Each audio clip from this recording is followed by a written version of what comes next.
I think Midem and you are in a fortunate position to be able to hear today from Courtney Holt, the president of MySpace Music. Tell me a little bit about MySpace Music versus MySpace and how those two companies, because they are two distinct companies, is that correct?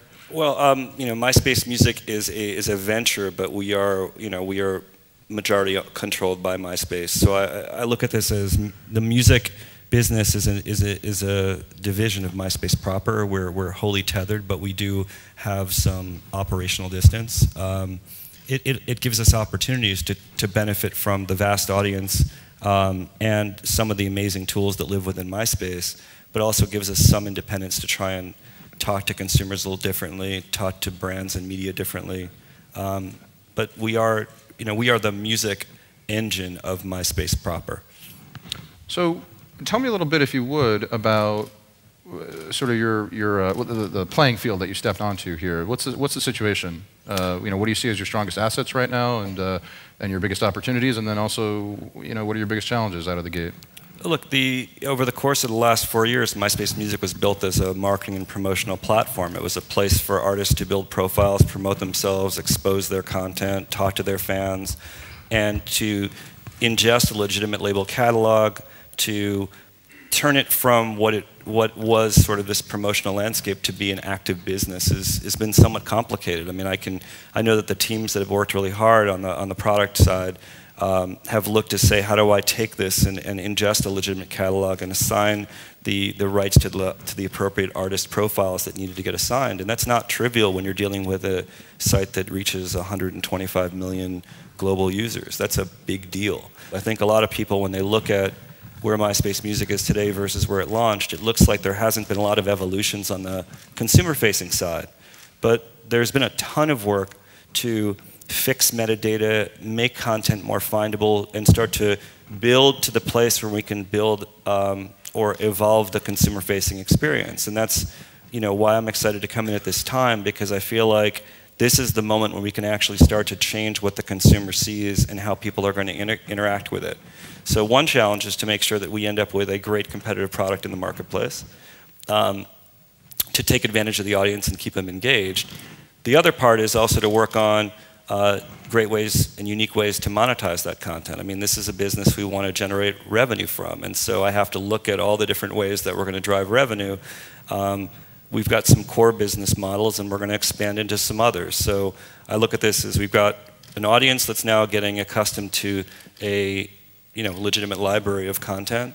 We've still got great promotional and marketing opportunities, and now we're migrating towards what I call integrated marketing and looking at ways to package and sell that to brands, advertisers, in addition to the business models of conversion to purchase and ringtone sales and tickets and merchandise and all the other areas we're going to expand into. So strategically, how do the goals of MySpace Music sort of play into the goals? I mean, MySpace is basically, they're in the business of selling advertising. Mm-hmm. This is sort of a little bit more of a traditional music store with sort of the next generation of web opportunity built in. I wouldn't call it a traditional music store, because I think... I didn't think that you would. All right, well, let's see where I go with that. It's not a traditional music store. I think that I've said our main competition really is free, because we're trying to be additive in the landscape of a lot of other partners. But I think what's unique about MySpace is the elements of discovery, the chance for advertisers and brands to come on board in a slightly different way.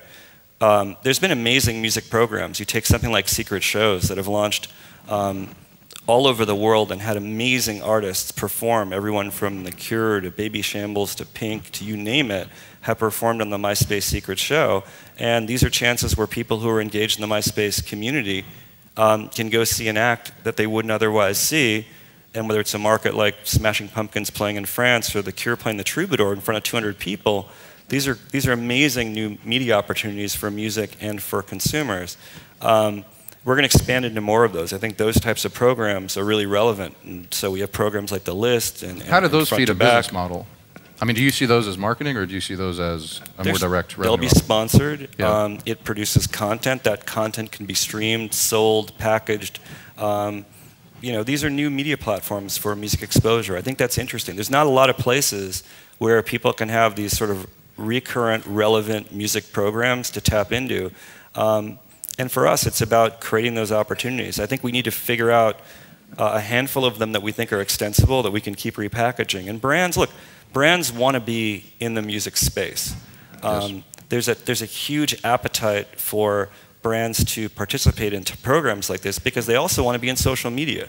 But we're providing them with a dedicated music landscape to say, I'm going to get closer to the audience I want to get close to and be associated with these amazing artists in the process. I think that's a big win for us.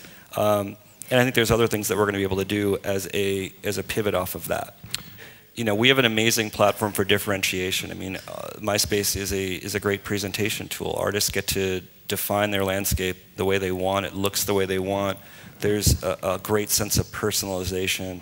I think we're going to provide that plus utility plus opportunity. And I think another thing that we've got is incredible rich data. And I know the teams in the short time I've been with the company, one of the things I've been really focused on is providing these services to artists. And when I say artists, any artist that participates in MySpace should have access to a dashboard that gives them data on who their audience is, where the activity is, over a period of time, and be able to clearly message to them. I think that's really important because we can go well beyond plays and friends, and I think that's going to be where we're going to take this business over the next couple years. For me, I want to build a business where artists get paid for their art, and I think the majors will do their best to support it. Everybody has costs to operate a business. Yep. And I think that, you know, some of the negativity around how deals are done historically, and this is now me talking about looking at how everybody looks at the landscape, some of it's overblown, some of it's realistic. I mean, if 5% of the music online is being monetized, we collectively have a problem. Yeah. So, you know, the goal is to try and build offerings that start to move that number closer to fair for everybody. It's not easy, but I think that everyone's at a place right now, and I will say that having spent time over my career at various conferences, one thing that's kind of unique about where we are today is that you're finally seeing really content and technology coming together in a way that's collaborative. And there's always been kind of this push and pull. And I saw it in the earlier part of my career where there was, you know, technology was suspect of content, or, you know, people were overly concerned about how to stop things from happening, that they were hard to stop. Piracy, or the internet as a distribution mechanism, the internet as piracy, whatever the case may be, we're finally at a point in I think everyone's in the life cycle of this business where the format that is digital, which really it is a format, a consumer-driven format, has an opportunity to be a business. And that's really, really exciting. And probably the reason that I'm really excited to be working in this role right now.